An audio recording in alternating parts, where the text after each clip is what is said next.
In the year 1525, Hans toiled in the fields of Swabia, his calloused hands working the soil that belonged to the local lord, never to himself.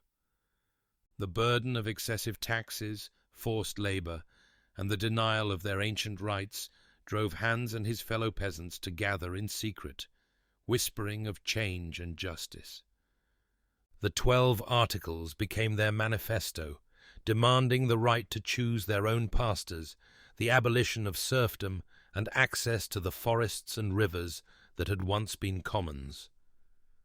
When Thomas Müntzer preached that God's kingdom on earth required social justice, his radical ideas found fertile ground in Hans's desperate heart. Armed with little more than farming tools and righteous anger, the peasants rose up against their lords across the German lands in what would become the greatest popular revolt before the French Revolution. Initial victories gave way to crushing defeat as princes and lords united against the peasant armies, bringing professional soldiers with superior weapons and training to the battlefield. The lord's vengeance was merciless, with over 100,000 peasants slaughtered and entire villages put to the torch as punishment for their defiance.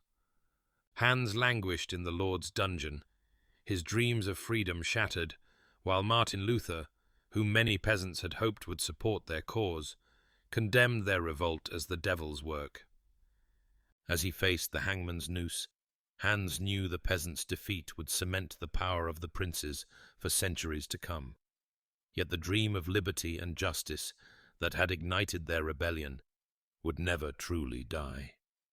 5 centuries later, the German Peasants' War stands as one of history's pivotal class struggles, a testament to ordinary people's enduring quest for dignity against overwhelming odds.